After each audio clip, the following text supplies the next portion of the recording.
아리스토텔레스의 수사학. 아리스토텔레스의 수사학은 기원전 4세기 아테네에서 태어난 이성 최고봉 철학자가 어떻게 하면 사람들을 설득할 수 있을까에 대해 쓴 일종의 설득의 기술 종합 가이드북입니다. 여기서 말하는 수사학은 단순히 말발이나 수려한 문장을 쓰는 기교가 아니라 아리스토텔레스는 이걸 주어진 상황에서 설득에 유효한 모든 수단을 찾아내는 능력이라고 정의했어요. 말 그대로 지금 이 상황에서 어떤 재료를 써야 상대를 내 편으로 만들 수 있을까 고민하고 그걸 찾아내는 고도의 지적 활동이라는 거지요. 이 형님이 왜 이런 책을 썼을까? 당시 아테네는 민주주의 꽃이 활짝 피던 시절입니다. 법정에서 자신을 변호하거나 의회에서 정책을 제안하거나 아니면 축제 연설에서 시민들을 고무시키려면 설득 능력이 진짜 필수였거든요. 그리고 수사학은 아리스토텔레스가 그렇게 중요하게 여겼던 변증술의 짝꿍입니다. 변증술이 진리를 탐구하는 방법이라면 수사학은 찾아낸 진리를 사람들에게 효과적으로 전달하고 설득하는 방법인 거지요. 논리로 무장한 진실이라도 그걸 남에게 납득시키지 못하면 아무 소용없잖아요. 그러니까 수사학은 진리 옆에 딱 붙어 다니는 영혼의 동반자 같은 겁니다. 자, 이제 수사학의 뼈대를 이루는 굵직한 기둥들을 하나씩 박살내 보겠습니다. 파트 1 설득의 3요소 더 비그 3 1. 에토스 이사스 신뢰는 기본 장착 사람 자체로 설득하기 본질 화자의 인격, 품성, 그리고 신뢰도에 기반한 설득. 제 말이라면 믿을 수 있어. 이런 느낌을 주는 거지요. 아리스토텔레스는 이걸 설득의 가장 강력하고 지배적인 수단이라고 봤어요. 왜? 아무리 논리가 좋아도, 아무리 감성적으로 호소해도 말하는 사람 자체를 못 믿으면 말짱 도루묵이잖아요. 어떻게 에토스를 쌓을까?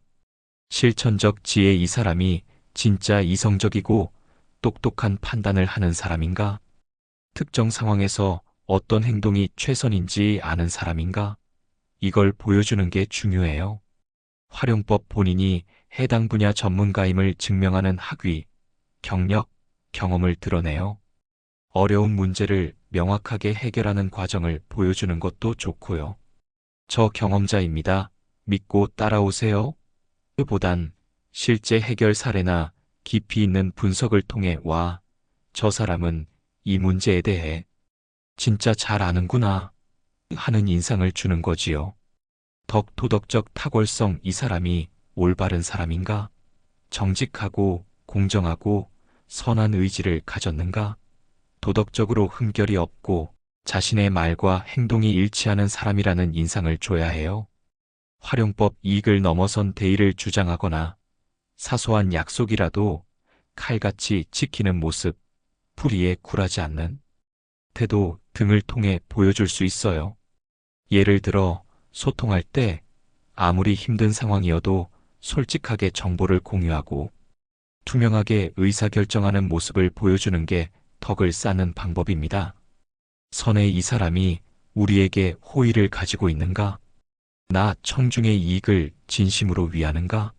개인적인 이득이 아니라 청중이나 공동체의 더 나은 미래를 위해 말하고 행동한다는 인상을 주는 게 핵심입니다. 활용법 청중의 고충을 공감하고 이해하는 모습, 우리가 함께라는 메시지를 강조하거나 사소한 배려를 보여주는 것 등. 광고에서 기업이 사회적 가치를 강조하는 것도 에토스 중 선의를 구축하는 방법이지요. 이 제품을 파는 게 제 이익이 아니라 손님들의 삶을 더 편하게 만들고 싶어서입니다. 라고 말할 때 더 신뢰가 가는 법이거든요. 에토스 구축에 함정척하는 에토스는 바로 들통나요. 진짜 진정성과 일관성이 중요해요.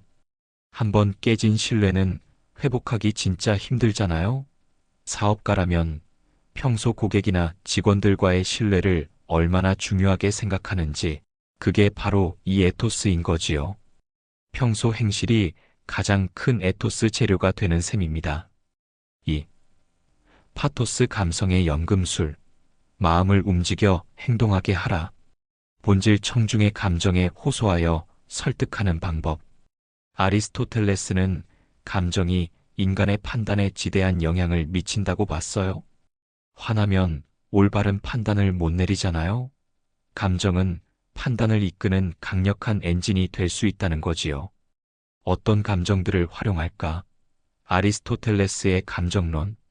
분노한 사람들은 누군가에게 복수하려는 경향이 있고, 온유한 사람들은 온화하게 판단하려는 경향이 있어요. 상대방이 화를 내고 있다면 그 분노를 잠재우거나 아니면 그 분노를 특정 대상 문제로 향하게 유도할 수 있지요. 우리가 사랑하는 사람이나 대상에 대해서는 관대하고 긍정적으로 판단하고, 미워하는 대상에 대해서는 부정적으로 판단하게 돼요. 청중이 나 화자나 내 주장을 사랑하게 만들거나 나와 같은 대상의 경쟁사, 문제점을 미워하게 만드는 전략입니다. 두려움은 미래에 닥쳐올 고통이나 악을 회피하게 만들고, 용기는 그런 고통에 맞서게 해요. 지금 행동하지 않으면 이런 큰일이 생길 겁니다. 라고 두려움을 주거나, 용기를 내면 우리에겐 더 나은 미래가 있습니다. 라고 희망을 심어줄 수 있어요. 타인의 시선에서 오는 수치심을 자극해서 어떤 행동을 못하게 하거나 뻔뻔함을 벗어던지고 진정성을 드러내게 할 수 있지요. 불쌍한 사람에 대한 연민은 도움을 주게 만들고, 부당하게 잘 되는 사람에 대한 분개는 반감을 일으켜요. 사회적 약자를 도웁시다. 연민. 저기득권층을 비난합시다. 분개. 기쁨, 슬픔, 희망 등 이외에도 다양한 감정들이 설득에 활용돼요. 중요한 건 단순히 슬퍼해주세요 라고 말하는 게 아니라, 청중이 그 감정을 느낄 만한 상황이나 스토리를 구체적으로 제시해야 한다는 겁니다. 파토스 활용의 핵심. 스토리텔링 파토스의 진짜 메인 무기. 아리스토텔레스는 수사학에서 스토리의 힘을 강조했어요. 추상적인 논리로는 사람을 울릴 수 없어. 구체적인 사례, 인물의 고뇌, 극적인 상황 묘사를 통해 청중이 내 일처럼 느끼게 해야 돼요. 한 청년이 모든 걸 잃고도 다시 일어섰습니다. 같은 이야기는 사람들의 희망을 자극하고 행동하게 만들지요. 비유와 은유, 감각적인 표현과 이미지를 사용하여 감정을 생생하게 전달할 수 있어요. 가치와 신념 공유. 청중이 소중하게 여기는 가치, 자유, 정의, 사랑, 안전, 가족 등을 건드리면 감정적 공명은 더 커져요. 파토스 활용의 주의점. 너무 감정만 앞세우면 감정팔이 소리 듣고 역효과 난다. 진정성 없는 눈물은 오글거림만 남기지요. 로고스의 단단한 뼈대 위에 파토스의 살을 붙여야 생명력을 가질 수 있어요. 3. 로고스 이성적 논리의 칼. 머리로 납득시키기. 본질 이성과 논리에 기반한 설득 방식. 청중의 머리를 설득하는 겁니다. 그래서 결론이 뭔데? 그게 논리적으로 말이 돼? 라는 질문에 명쾌하게 답하는 것이 핵심입니다. 로고스의 핵심 도구. 엔티메마와 예시. 엔티메마 수사학적 3단 논법. 아리스토텔레스는 수사학에서 사용하는 논증의 핵심이 엔티메마라고 봤어요. 이건 논리학의 3단 논법과 비슷한데, 3단 논법 대전제, 소전제 결론에서 청중이 이미 알고 있거나 쉽게 동의할 만한 전제 하나를 생략하는 방식입니다. 예시. 정식 3단 논법. 모든 인간은 죽는다 대전제. 소크라테스는 인간이다 소전제. 그러므로 소크라테스는 죽는다 결론. 엔티메마. 소크라테스는 인간이니 죽을 수밖에 없다. 대전제의 모든 인간은 죽는다 생략. 왜 생략할까? 청중이 이미 아는 내용을 반복하면 지루해지고, 직접 추론하게 함으로써 설득력을 높일 수 있어요. 청중이 당연히 그렇지 라고 생각하게 만드는 똑똑한 방법이지요. 설득자는 이 엔티메마의 대전제를 잘 파악하고 청중이 어떤 지식과 믿음을 가지고 있는지 잘 알아야 해요. 예시 수사학적 귀납법. 엔티메마가 연역적 추론이라면 예시는 귀납적 추론에 해당해요. 즉, 여러 개별적인 사실이나 사례들을 제시해서 일반적인 결론을 도출하는 겁니다. 활용법. 복잡한 이론이나 추상적인 개념을 설명할 때 구체적인 사례를 들어주면 훨씬 이해하기 쉬워요. 경험은 최고의 교사다라고 추상적으로 말하는 것보다 옛날에 스승 없이 배운 어가 나중에 큰 학자가 됐고 비도 그랬어. 그러니까 경험은 최고의 교사지 라고 하는 게 더 설득력 있잖아요. 물론 오류가 있을 수도 있지만 설득 효과는 있다는 것. 장점. 복잡한 논리를 잘 모르는 일반 대중을 설득할 때 효과적입니다. 로고스 활용의 핵심. 사실과 데이터, 객관적인 수치, 통계, 연구 결과 등을 제시하여 주장에 대한 근거를 마련해요. 논리적 구조. 주장이 합리적이고 일관된 흐름을 가지고 있는지, 비약이나 모순은 없는지 스스로 점검해야 해요. 근거 제시. 모든 주장에는 명확한 근거가 필요해요. 나는 그렇게 생각한다가 아니라 이러이러한 근거로 그렇게 생각한다라고 해야 설득력을 얻지요. 로고스 활용의 주의점. 데이터만 던지면 지루해질 수 있어요. 청중의 이해도를 고려해서 난이도를 조절해야 하고, 그리고 논리적 오류. 가령 성급한 일반화의 오류, 흑백 논리 등에 빠지지 않도록 조심해야 해요.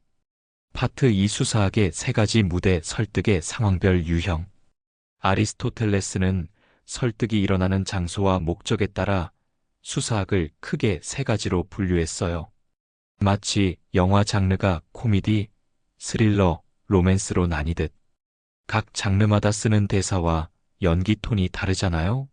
설득도 마찬가지입니다. 1. 심의 수사학. 딜리버레이티브 레터링. 미래를 위한 선택과 정책. 무대의회, 정책 토론회, 기업의 전략회의. 목적. 앞으로 무엇을 해야 할까를 결정하는 것. 미래 지향적. 청중에게 어떤 행동을 하거나 하지 말라고 권유하거나 만류하는 것을 목표로 해요. 핵심 가치. 유익함과 해로움.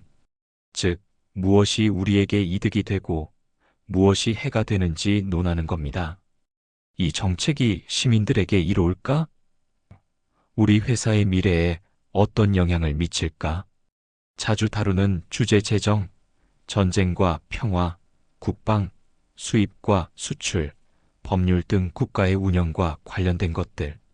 주요 설득 수단. 가능성과 미래 결과에 대한 로고스. 통계, 예측가 중요하고 공동의 이익을 강조하는 파토스. 희망, 안전도 큰 역할을 해요.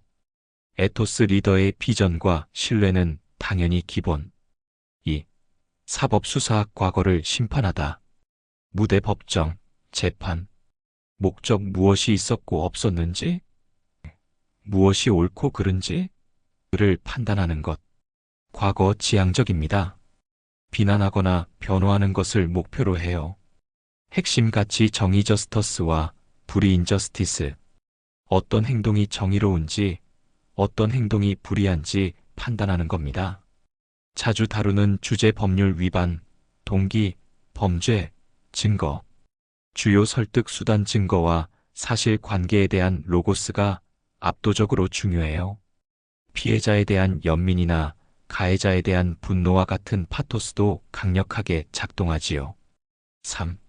전시. 수사학. 현재의 가치를 노래하다. 무대. 축제, 기념식, 졸업식, 장례식, 시상식. 목적. 무엇이 훌륭하고 무엇이 비난받아 마땅한가? 를 칭찬하거나 비난하는 것. 현재 지향적.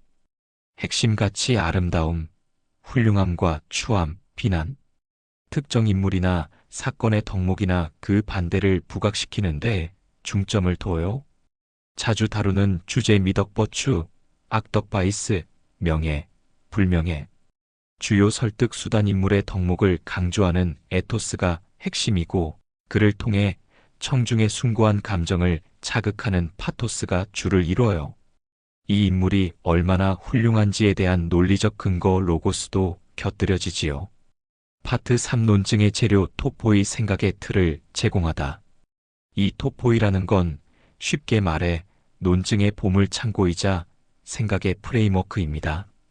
어떤 주제가 주어져도 논리를 전개할 수 있는 공통적인 논증의 장소 또는 논리의 패턴 같은 거지요. 머리가 멍하고 할 말 없을 때 꺼내 쓰는 치트키 같다고 할까? 아리스토텔레스는 이걸 주제를 찾는 곳이라고 설명했어요. 1. 공통 토포이. 이건 어떤 종류의 수사학심에 사법, 전시에도 다 적용할 수 있는 보편적인 논증 패턴입니다. 가능성, 불가능성, 파서벌, 임파서벌 이게 될까? 안 될까? 활용법, 어떤 주장을 하거나 반박할 때 그 일이 가능한지 불가능한지를 따지는 겁니다. 이 신규 사업은 현재 시장 상황과 자금력을 고려할 때 충분히 가능합니다. 가능성 강조. 혹은 지금 그 계획은 현실적으로 불가능합니다. 불가능성 강조. 크고 작음 더 좋음과 덜 좋음 그레이터 레서 이게 더 중요해? 아니면 저게 더 중요해? 활용법 여러 대안 중에 무엇이 더 나은지 혹은 어떤 것이 더 가치 있는지 비교할 때 사용해요. 우리 직원의 사기 진작은 단기적인 매출 증가보다 훨씬 더 중요한 가치입니다. 과거의 사실, 미래의 가능성 옛날에 이랬으니 미래에도 이러이러할 겁니다. 활용법 과거의 사건이나 경향을 바탕으로 미래를 예측하거나 어떤 주장을 강화해요. 지난 3개월간 고객 불만이 급증했으니 이대로 가면 이탈률이 더 높아질 겁니다. 정의 데퍼니션 이게 정확히 뭘 의미하는 건데요?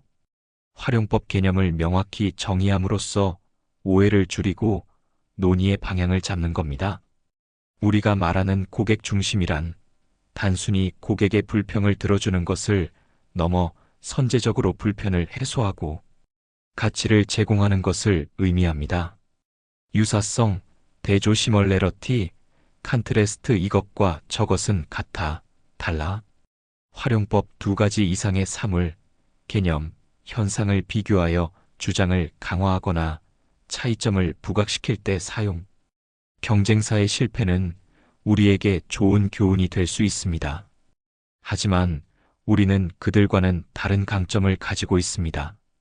어떤 문제에 대한 해결책을 찾을 때 이 토포이드를 일종의 체크리스트나 생각의 도구로 활용할 수 있어요. 이 문제 가능한 일인가? 더 좋은 해결책은 없을까? 과거에는 어땠지? 이 문제의 본질이 뭐지? 이렇게 질문하며 논리적 사고를 확장할 수 있는 겁니다. 2. 특수 토포이 스페셜 타픽스. 이건 각 수사학 종류심의 사법, 전시에 특화된 논증 패턴들입니다. 예를 들어 심해 수사학에서는 행복이나 선에 대한 논해, 사법, 수사학에서는 범죄의 유형이나 동기에 대한 논의가 특수 토포이가 되는 거지요. 파트 4 스타일 렉시스과 구성 택시즈 옷 입히기와 건축하기. 아무리 좋은 내용과 논리, 감성이 있어도 이걸 어떻게 표현하고 배치하느냐에 따라 설득력은 천지 차이가 나겠지요? 아리스토텔레스는 말의 스타일 표현 방식과 구성 전체 구조에도 상당한 지면을 할애했어요. 1. 스타일 렉시스 말의 옷을 입히다. 본질 단어 선택, 문장 구조, 비유 등을 통해 말을 효과적으로 표현하는 기술. 스타일의 가장 중요한 덕목 명확성 클래러티. 아리스토텔레스는 아무리 기발한 표현이라도 청중이 이해할 수 없다면 아무 소용이 없다고 봤어요. 제일 중요한 건 내 말을 듣는 사람이 딱 알아들을 수 있어야 한다. 이거지요. 스타일의 다른 요소. 적절성 프로프라이어티 말하는 주제, 청중의 수준, 그리고 화자의 성격에 맞게 어조와 단어를 선택해야 해요. 장례식에서 너무 가볍게 농담하면 안 되잖아요.